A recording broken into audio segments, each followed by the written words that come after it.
Hi welcome to my channel అండి. ఇది పొద్దున్నే వ్లాగ్ అండి. మార్నింగ్ నేనైతే బెండకాయల పుల్లగూర ముద్ద చేసిన. ఈ విధంగా చూసేయండి. చూడండి, ఈ విధంగా బెండకాయలు ఇప్పుడే ఫ్రెష్గా తెచ్చినారు కాయగూరలన్నీ. మా ఏరియాలో అయితే పొద్దున్నే ఫ్రెష్గా కాయగూరలు డైలీ దొరుకుతాయండి. పొద్దున్నే దొరుకుతాయి.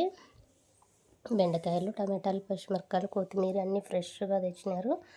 ఆ సైడ్ ఒక పక్క పాలు పెట్టినా, ఒక పక్క అన్నం ఉడుకుతుంది పిల్లలకి క్యారీలకి. పొద్దున్న అయితే ముద్ద తినేసి ఇంకా క్యారీకి అయితే అన్నం కట్టుకొని ఇంకా బెండకాయలు అన్నీ ఈ విధంగా కోసేసి టమాటాలు, పచ్చిమిరపకాయలు, కొత్తిమీర, కొంచెం ఎర్రగడ్డ, తెల్లగడ్డ, చింతపండు, పసుపు, ఉప్పు అన్నీ అండి. దీంట్లోకి బెండకాయలు బుడతాలకు కావాల్సినవి. పుల్లగూర బుడత రెండు అంటారు. టమాటాలు ఒక 4 టమాటాలు, కొన్ని పచ్చిమిరపకాయలు అండి తగినన్ని. పొద్దున్నే వ్లాగ్ ఈ విధంగా అయితే పొద్దున్నే 7 నుంచి స్కూల్కి పిల్లలు పోయేంత వరకు 9 వరకు ఈ విధంగా అయితే గడిచిందండి నాకైతే. చూడండి, ఈ విధంగా తెల్లగడ్డ, కొంచెం ఎర్రగడ్డ, కొంచెం చింతపండు కూడా వేసిన. బెండకాయలు బాగా తరుక్కొని ఫస్ట్ ఆయిల్ వేసేసి బాండీలో వేయించుకోవాలండి. కొంచెం బంకడ ఉంటాయి కదా, అట్లనే వేసేయకూడదు. బాండీలో కొంచెం ఆయిల్ వేసి బెండకాయలు బాగా వేపుకోవాలా. చూడండి, ఇక్కడ బాగా వేయించుతున్నా నేనైతే. కొంచెం ఆయిల్ వేసేసి వేయించేస్తా బెండకాయలు. రెండుసేపు మగ్గనియల్లా బుడత అప్పుడు బాగుంటుంది. లేదంటే అట్టనే వేస్తే బంకడ జోన్ ఉంటుందండి. టేస్ట్గా అయితే ఉండదు. ఈ విధంగా ఆయిల్ వేసి వేయించేస్తున్నా నేనైతే. చూడండి, ఈ విధంగా మగ్గినాయి కదా, ఈ విధంగా అయితే వేయించేస్తున్నా నేనైతే. ఇంక ఇవన్నీ కుక్కర్లో వేసేసి ముందే చూపించినవన్నీ వేసేసి ఇంకా ఒక 3 విజిల్ వచ్చేంత వరకు పెట్టుకుండేదండి. బెండకాయలు కూడా ఎక్కువ విజిల్ ఏం అవసరం లేదు, మెత్తగా ఉడికిపోతుంది. కుక్కర్లో పెడితే తొందరగా అవుతుందని కుక్కర్లో పెడుతున్నా. చూడండి, ఇంక ఈ విధంగా ఎసురు ఎక్కువ వేసుకోకూడదండి. బుడత బాగా గట్టిగా ఉంటేనే బాగుంటుంది. కొన్ని వేసుకోవాలి వాటరు.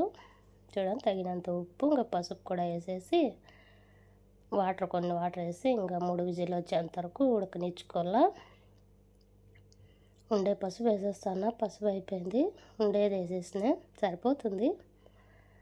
ఇంక ఈ విధంగా కొన్ని వాటర్ వేసిన. చూడండి, నేను ఆ సైడ్ ముద్ద కుక్కర్లో బియ్యం అయితే కడిగి పెట్టిన. అన్నం అయిపోయింది, పాలు కూడా కాగిపోయినాయి. పిల్లలకి ఇచ్చేసి నేను కూడా కాఫీ తాగేసి మిగతా పనులు ఇవన్నీ చేసుకుంటున్నా. బుడతాయ లోపల ముద్ద కూడా అయిపోతుంది. ఇంక 3 విజిల్లు వచ్చినాయండి. వచ్చేసినాక ఈ విధంగా అయితే ఇనుపుకున్నా. ఈ విధంగా ఇనుపుకొని ఇంక తర్వాతకి మామూలుగా వేసే తర్వాతే అండి. తర్వాత వేసేసి తెల్లగడ్డ కచ్చాపచ్చా దంచుకొని ఆవాలు, మినప్పప్పు, ఉద్దిబాలు అన్నీ వేసేసి శనగపాయలు, మిరపకాయ, ఎర్రగడ్డ, తెల్లగడ్డ, కొత్తిమీర, కరివేపాకు కూడా కొంచెం. కొత్తిమీర ఆల్రెడీ వేసినా కాబట్టి ఇంక తర్వాత ఏం అవసరం లేదు. ఈ విధంగా తర్వాత వేసినాక ఇంక ఇనుపుకున్న బుడత దాంట్లో పోసేసేయడమే. ఎంత టేస్ట్గా ఉందంటే బుడత అంత టేస్ట్గా ఉంది. ముద్దలేక సూపర్ టేస్ట్ ఉంటుంది. ఈ విధంగా అవతల ముద్ద కూడా ఒక 4 విజిల్లు వచ్చినాయి, ఆఫ్ చేసేసినాయండి. ఇంకా అది ఆవిరినంతసేపు ఇచ్చేసి ఇంక పిండి పోసి గిలికేసేది.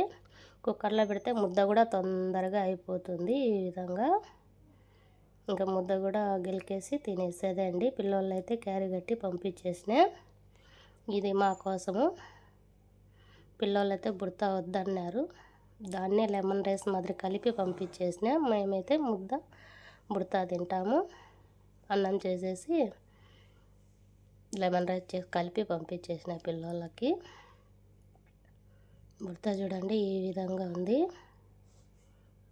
ఇంకా ముద్ద అయితే గిలికేసి ముద్ద పెడతానండి. ముద్ద అయితే గిలికేసి ఇంక తినేసేదండి. ముద్ద ఈ విధంగా గిలికేసిన. కుక్కర్లో ఒక 4 విజిల్ పెట్టుకున్న ముద్ద తొందరగా అయిపోతుంది. టైం కూడా సేవ్ అవుతుంది మనకు.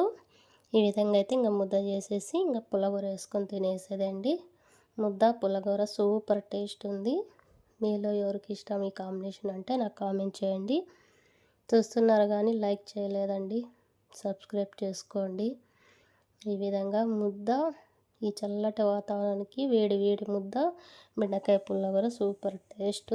బెండకాయలు బాగా వేయించుకొని చేసుకుంటే బుడత పల్లె ఉంటుందండి. మా పిల్లలు అయితే వద్దని ఇంకా లెమన్ వేసేసి స్కూల్కి అయితే క్యారీ కట్టి పంపించేసిన. నేనైతే ఇంక ఈ విధంగా తినేసి మిగతా పనులు చేసుకుంటా అండి. సామాన్లు కడిగేసి ఇంకా కిచెన్లో అంతా క్లీన్ చేసి నెక్స్ట్ లైక్ సబ్స్క్రైబ్